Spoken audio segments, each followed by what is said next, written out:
में आपका स्वागत है।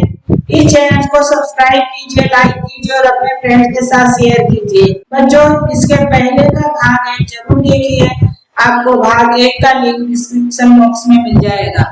बच्चों, आप लोग रोज समाचार पत्र पढ़ते या सुनते होंगे, तो यहाँ पे कुछ समाचार पत्र में के जो न्यूज होते हैं, न्यूज का यहाँ पे कुछ शीर्षक दिया गया है। तमिलनाडु में सत्ता परिवर्तन, राजनीतिक दुकानदारी का भय, महाराष्ट्र में नई पार्टी की स्थापना, सत्ता छोड़ने के लिए मुहूर्त की आवश्यकता क्यों, कौन सा विभाग मिलेगा, गृह या समाज कल्याण, शिरोमणि अकाली दल को स्पष्ट बहुमत, दल बदल प्रतिबंधक कानून लोकतंत्र के लिए पोषक, हरियाणा जनहित कांग्रेस अपना लक्ष्य पाने में सफल, टीडीपी और भाजपा का गठबंधन। बच्चों, ये जो यहाँ पे जो समाचार पत्र में जो अलग अलग शीर्षक दिया गया है, इस शीर्षक को पढ़ने से हमें पता चलता है कि राष्ट्रीय दल के अलावा भी हमारे देश में अलग अलग राज्यों का प्रांतीय दल है।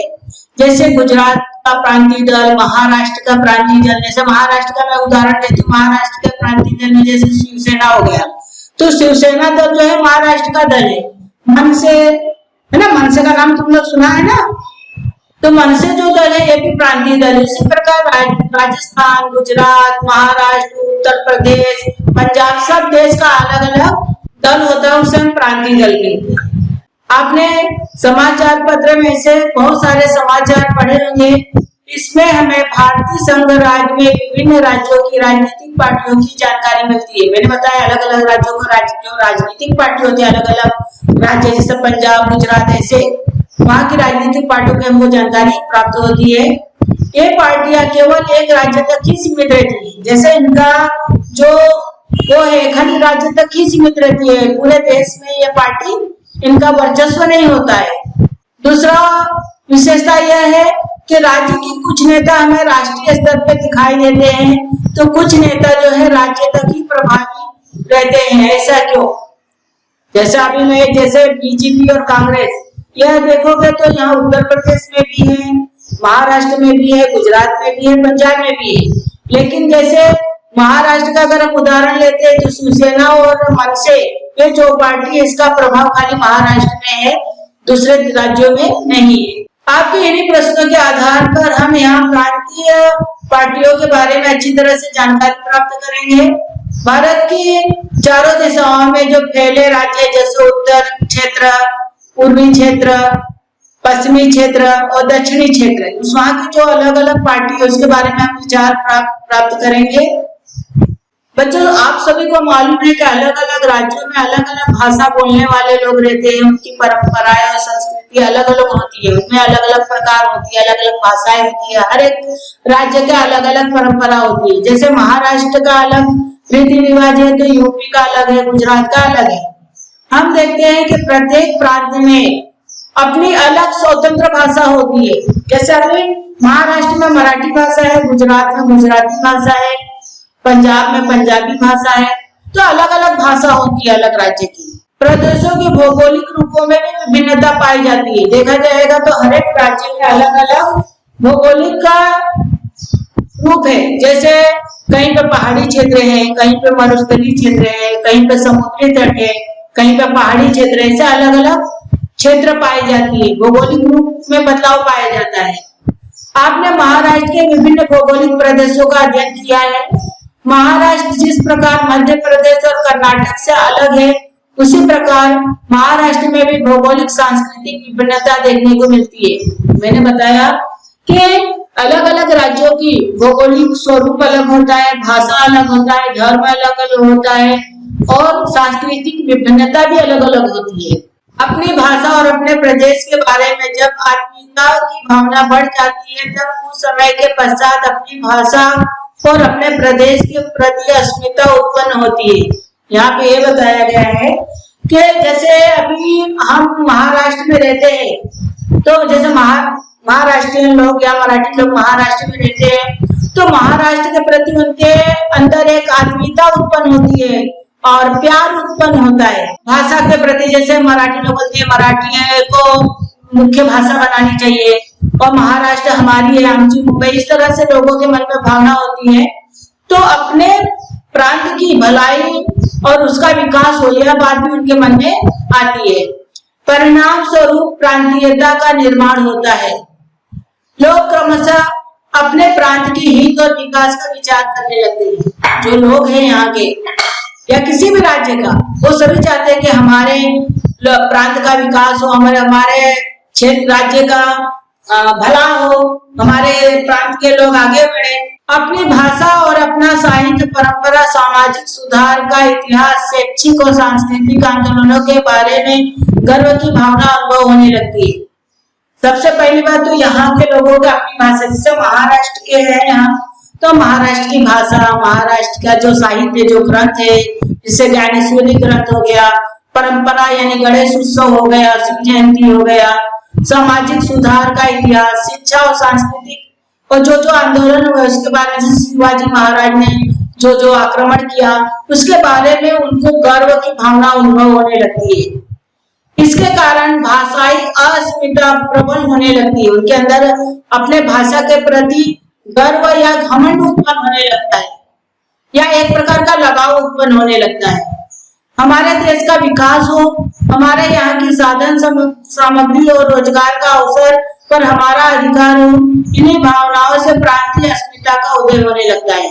इस प्रकार की भाषाई, प्रांतीय, सांस्कृतिक और उनके प्रति उत्पन्न अस्मिताओं के इकट्ठे होने से प्रांतीयता की भावना प्रबल होने लगती है।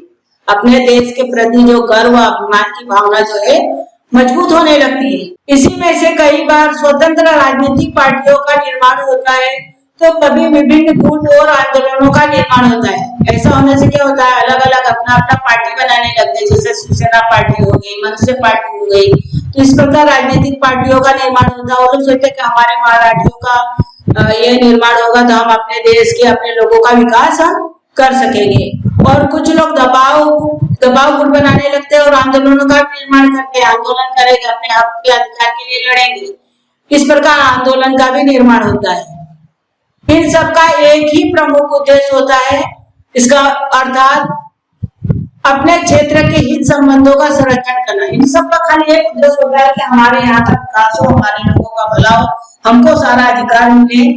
प्रांतीय दल का मतलब होता है कि अलग अलग राज्यों का दल। मैंने पहले भी बताया कि प्रांतीय दल का मतलब होता है जैसे गुजरात का अलग राजनीतिक दल, महाराष्ट्र का जैसे मैंने बताया शिवसेना और मनसे दल, और पंजाब का अलग शिरोमणि अकाली दल। ये अलग अलग दल को हम प्रांतीय दल कहते हैं, यानी अलग अलग राज्यों का दल को, राज्य दल को प्रांतीय दल कहते हैं। विशेष प्रदेश के अलगपन का अभिमान रखने वाले और उसकी प्रगति के लिए सत्ता की होड़ में उतरे राजनीतिक गुटों को प्रादेशिक पार्टी कहा जाता है।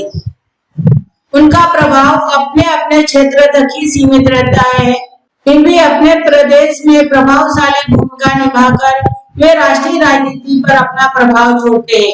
मैंने बताया कि अलग अलग राज्यों में अलग अलग राज्य दल होते हैं और वो चाहते हैं कि अपने देश का, अपने राज्य का विकास करने के लिए वो सत्ता में स्पर्धा करते हैं कि मैं जीत जाऊं, अपने राज्य का विकास करूं।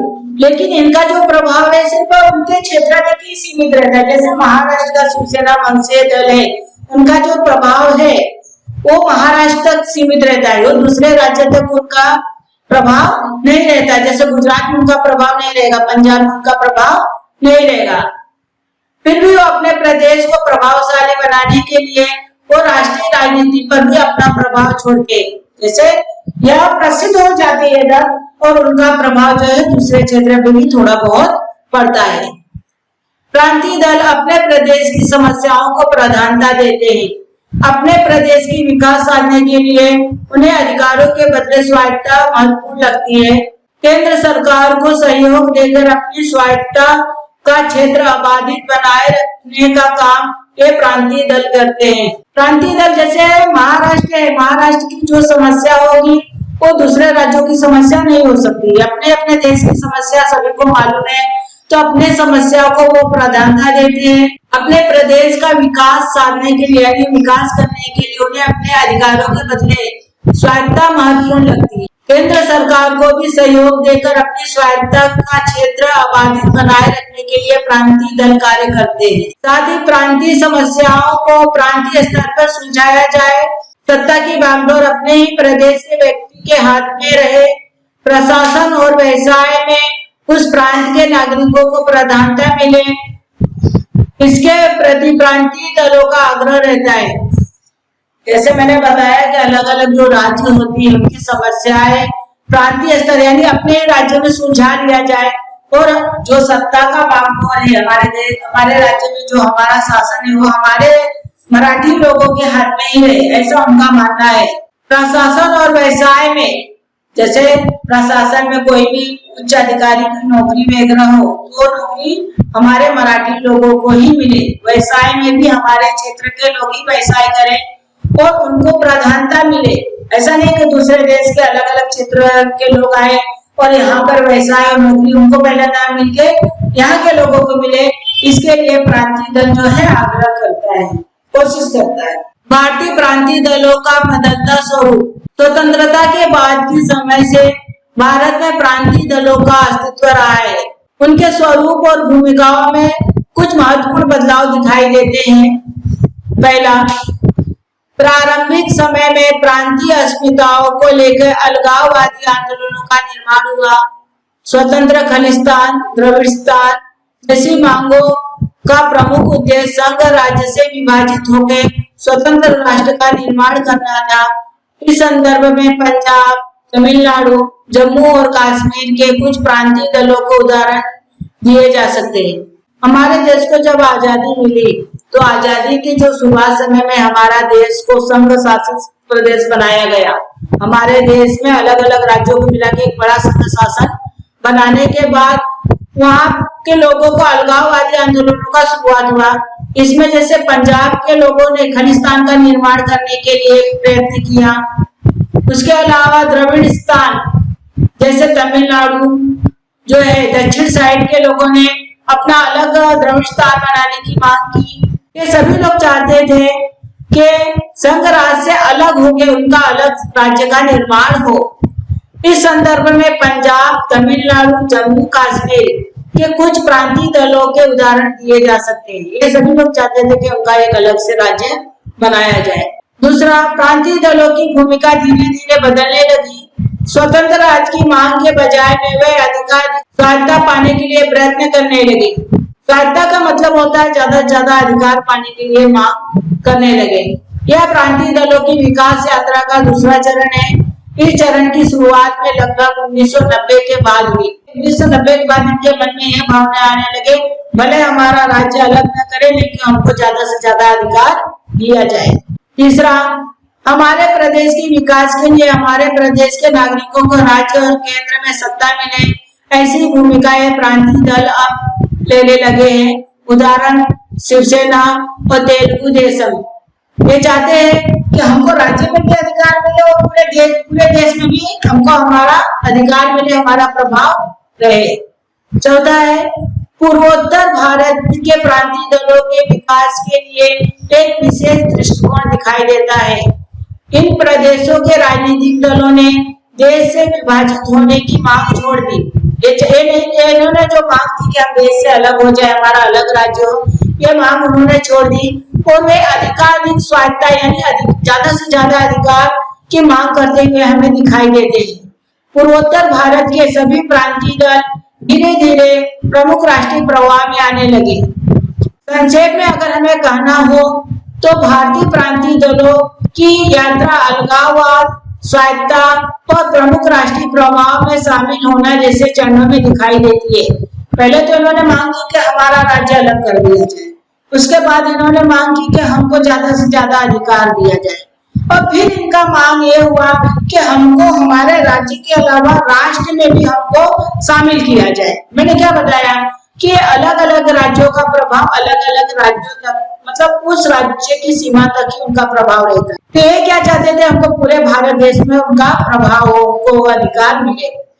साथ ही राष्ट्रीय राजनीति में भी इनका प्रभाव बढ़ने लगा। गठबंधन की सरकार यह इसी का परिणाम है।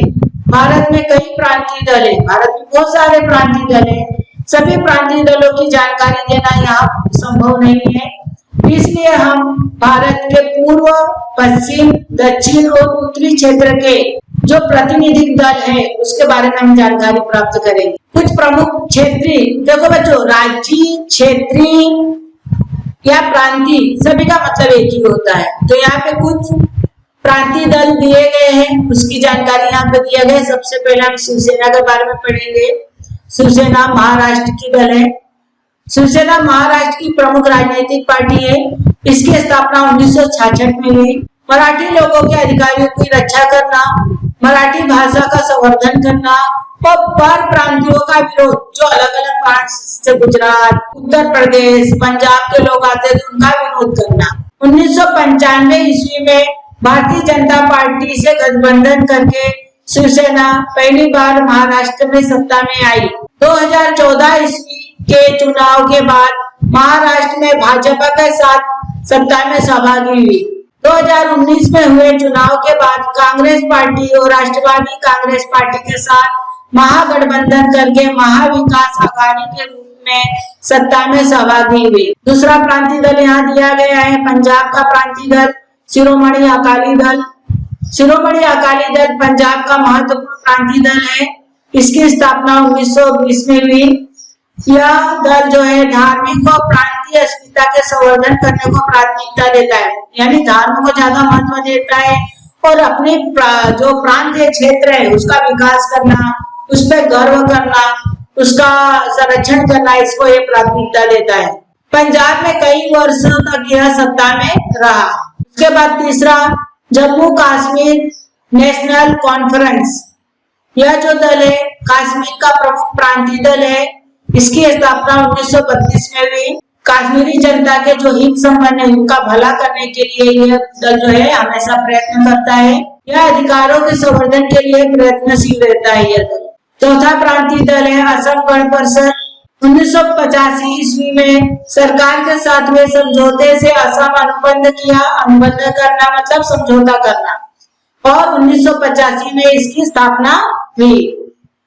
इसका उद्देश्य है शरणार्थियों के प्रश्नों को हल करना, असम में सांस्कृतिक, भाषाई और सामाजिक धरोहर की रक्षा करना, आर्थिक विकास के लिए प्रयत्नशील रहना। पिछले कई वर्षों तक असम में यह सत्ताधारी पार्टी के रूप में स्थापित हुआ था। पांचवा प्रांतीय दल है द्रविड़ मुन्नेत्र कड़घम।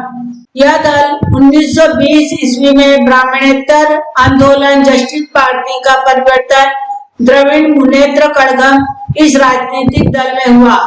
1944 ईस्वी से जस्टिस पार्टी द्रविड़ कड़घम के नाम से जानी जाने लगी। 1949 ईस्वी में इसमें से एक गुट अलग हुआ और उस गुट ने द्रविड़ मुन्नेत्र कड़घम पार्टी की स्थापना की। उसमें से भी एक गुट अलग हुआ और उसने 1972 ईस्वी में ऑल इंडिया अन्ना द्रविड़ मुन्नेत्र कड़घम पार्टी की स्थापना की।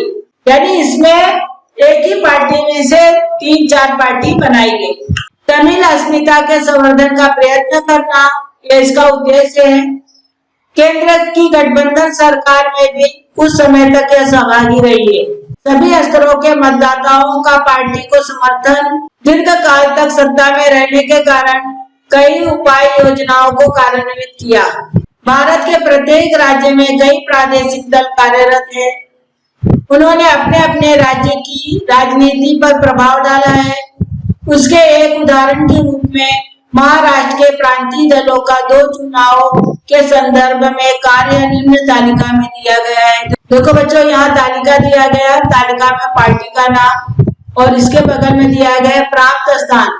2009-2014 में कितना स्थान किसको प्राप्त हुआ है। शिवसेना का 2009 में 44 स्थान प्राप्त हुआ था और 2014 में 63 स्थान प्राप्त हुए थे।